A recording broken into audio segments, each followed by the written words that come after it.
All right, guys, I am here at the auction yard picking up my junk that I bought. Get a sneak peek to one item. We'll talk about all these when I get back here, but still quite a few things here from the last sale.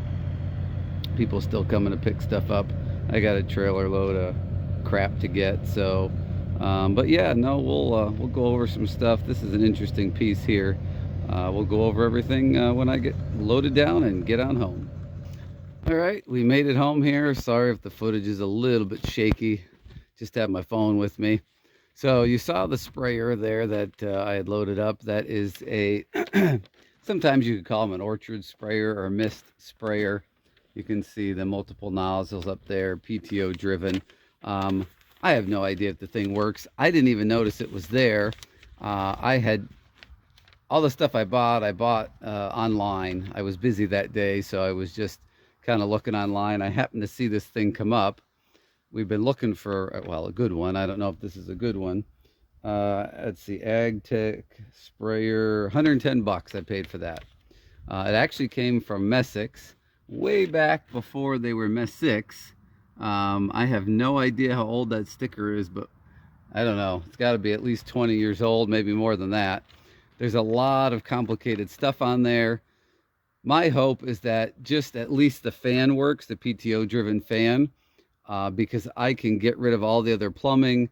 And as far as getting the spray that you're going to spray, I can use a 12-volt pump if I need to, and just, run some nozzles up there. I don't necessarily need all this complicated stuff that's here. We just wanted to be able to spray pumpkins with it. So I think as long as the blower works, then I think even if the other stuff doesn't work, we can still put something together. If it doesn't work, I mean, $110 is not really a lot of money.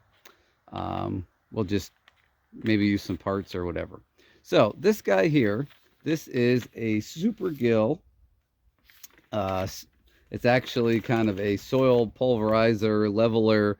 I had one of these previously. I think did I show it in a video? I can't remember. That would have been a couple years ago. I had one and I fixed that one up, painted it up nice, and I ended up selling it. It didn't quite work for what I needed it to do.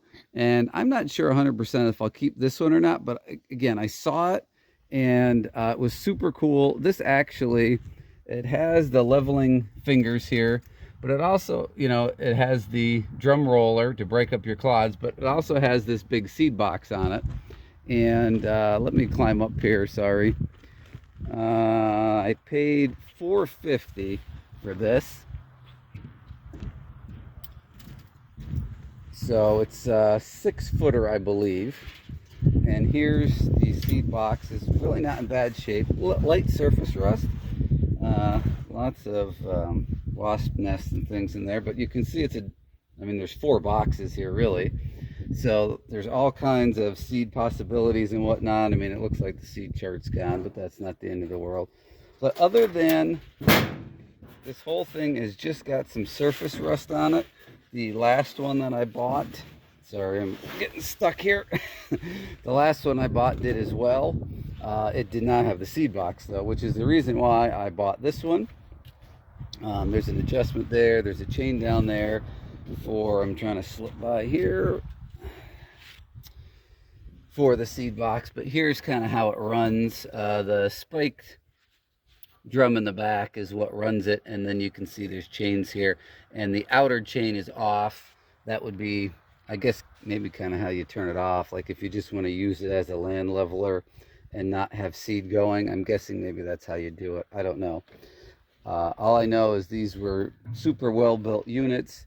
Both of these pieces, sorry, gotta try to slip around here again. Both of these pieces have serial tags on them. I'm thinking that the seed box was like an option, but both of these have serial plates on them that say the Super Gill on them. So there wasn't like somebody cobbled something together. This is actually a factory made item. Where was the one? Oh, there you go. See, I should have showed you while I was over here. So there's the Gill manufacturing for that. And then that's going to be really hard for you to see there, but there's a tag there, and there's faded paint letters on the back that says, there you can see Super Gill 770. So yeah, it's a factory piece, pretty cool. So the next thing I bought was this box scraper. All right, I got a phone call from my mother, and you don't ignore those, you know. So we'll finish this video up here. So I got this, it's a Woods box scraper. The model, the tag here is a little bit loose. It is a B200. Obviously it's an older one again, but 6-footer. But it's actually, I don't know if you guys can see this. This is not a typical box scraper. Like, this is a much heavier duty built one than, like, you know, one that you would get like a big box store or something. So it has a lot of shanks on it, and it even has, if somebody knows, let me know in the comment section below.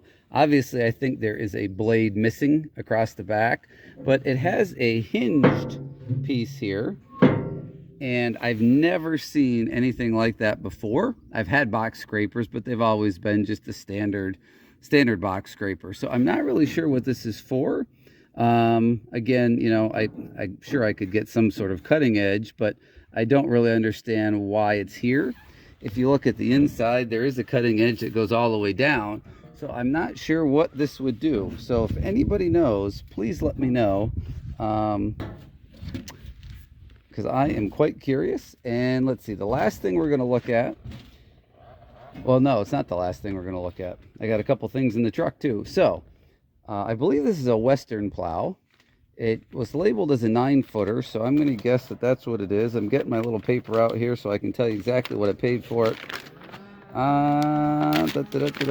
Let's see, snow plow, 125 bucks is what I paid for this.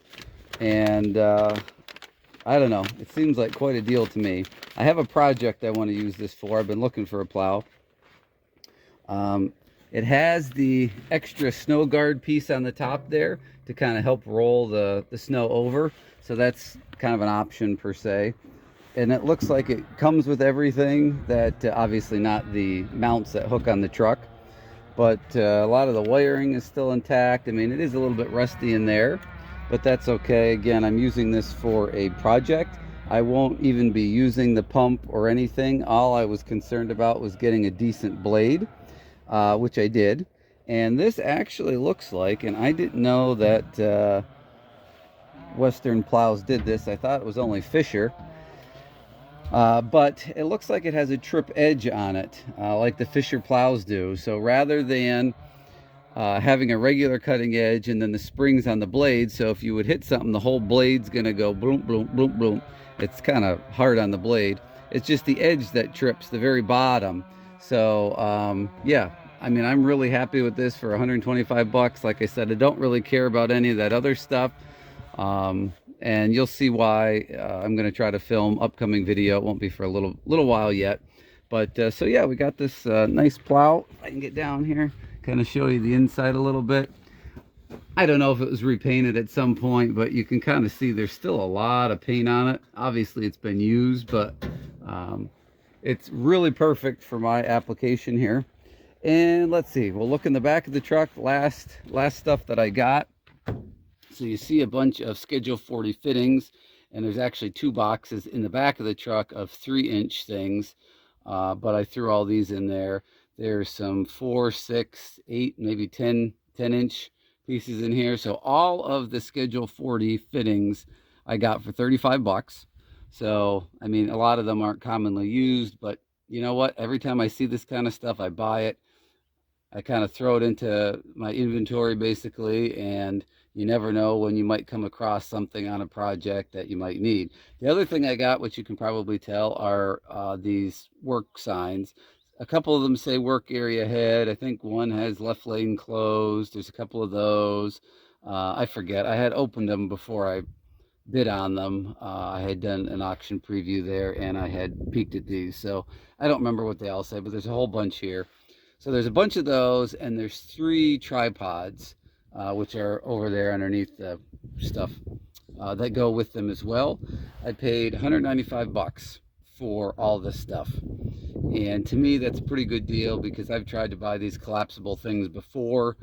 And I think, if I remember right, I don't think I could buy one tripod and the signage for 195 bucks. Maybe prices have changed now, but you know, I'm happy with that. I've been looking for some of these for a reasonable price for a long time. So there we go, guys. That is my trailer load of treasures from the auction. So stay tuned for a video on that. We might have a video on that sprayer. I'm going to fix up both of these pieces, sand them all down. Oh, look at that. There's a sign down the bottom there that says Gill Pulverizer. Didn't see that before. But I'm going to clean all that up, sand it all down, and that'll get painted. This will get painted again. If you know what this little flapper is for, I can't even see what's underneath there. I don't, boy, that's a heavy flap. Please tell me. And anyway, thanks for watching, guys. I greatly appreciate you taking the time to watch this video. Stay tuned for some upcoming project videos. Winter's coming. It'll be my project time, so we'll be doing a lot of these things. So stay tuned. Thanks for watching, and I sure hope to see y'all on the next video.